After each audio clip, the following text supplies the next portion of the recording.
ট্রিটমেন্টের অভাবে আপু আমাদের থেকে চলে গেছে আমার কাছে মনে হলো। এটা তার সাথে যে ছেলে ছিল, যারা ছিল তাদের অবহেলার কারণে, এবং আমাদেরকে তো কাছে যেতে দেয় নাই। যে ট্রিটমেন্টটা মনে হয় ভালো মতো করে নাই। যদি ট্রিটমেন্ট প্রপার হয়তো বা আমার মনে হয় আপু কামব্যাক করতো।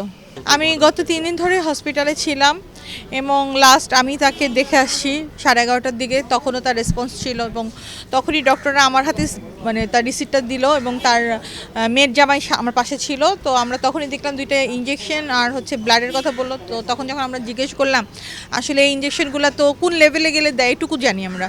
তো তখন ধরে বললো যে আপনারা নেগেটিভলি নেন, যে 3টে 3:30টার মধ্যে আমরা লাইফ সাপোর্ট খুলে দিব। তো তখনই তো আমরা বুঝে ফেলছি। তারপরেও আল্লাহর কাছে চাইছি যে একটা মিরাক্কেল হোক, অঞ্জনা আপু ফেরত আসুক। রাত 1:10 তার ড্রাইভারকে আমি 12:30টায় বাসায় ঢুকলাম। রাত 1:10 ড্রাইভারকে ফোন করি আরিফকে। আরিফ বলে কাঁদতে স্যার বলতেছে আমি যে ভিতরে ঢুকছে আপার হার্ট বিট বন্ধ হয়ে গেছে, আপার চোখ উল্টে গেছে। তখনই তো আমরা চলে গেলাম ইনস্ট্যান্ট। যাওয়ার পরে লাইফ সাপোর্ট খোলা হলো। সারারাত ওখানেই ছিলাম, সকালবেলা গোসল দেওয়া।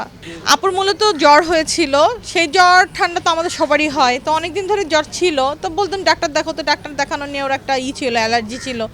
ফাইনালি মুক্তি আপুর বার্থডে 1 তারিখে দেখা হলো। মুক্তি আপুর বার্থডের সময়ও একটু ঠান্ডা ছিল। 5 তারিখে আমার বাসায় আসছে, সেদিনও ঠান্ডা, তারপরে সে ঠান্ডা পানি খাবে। তো আমি বললাম তোমার এত ঠান্ডা ডাক্তার দেখাচ্ছ না কেন? বলে আমি দেখাবো। 16 তারিখে কথা হলো তার সাথে আমার, রাত 3টা পর্যন্ত। সর্বশেষ কথা 16 তারিখ রাত 3টা পর্যন্ত কথা বুঝছি। বলার পর আমি বললাম আপু তোমার যে অবস্থা, কথা বলতে পারছো না? বলে আমি বিছানাতে ঘুরতে পারছি, আমার অবস্থা খুব খারাপ। আমি স্যার তাহলে আসি, বলে আমি কালকেই তোমাকে জানাচ্ছি, আইসো আমাকে নিয়ে ডাক্তারের কাছে যাও। এই পর্যন্তই কথা। পরের দিন সকাল থেকে তাকে আর ফোনে পাওয়া যায়নি।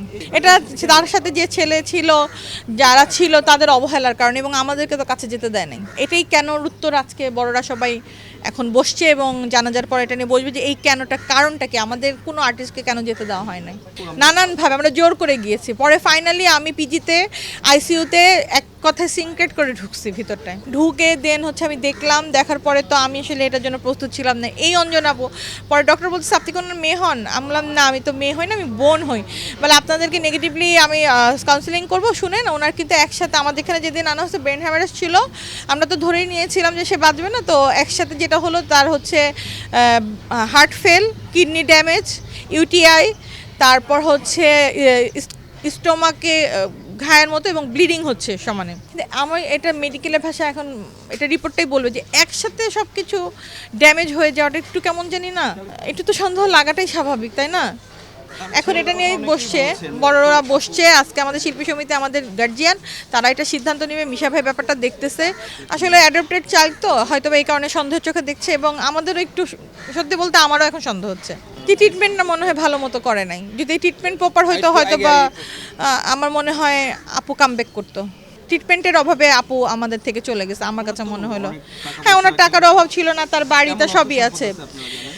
আমি যতটুকু এখন পর্যন্ত জানি তার আদাবর একটা বাড়ি আছে, তারপর তার উত্তরার বাড়ি বিক্রি করার সে টাকা, তারপর এগুলোই তো জানি। ব্যাংক ব্যালেন্স তো ভালোই ছিল তার।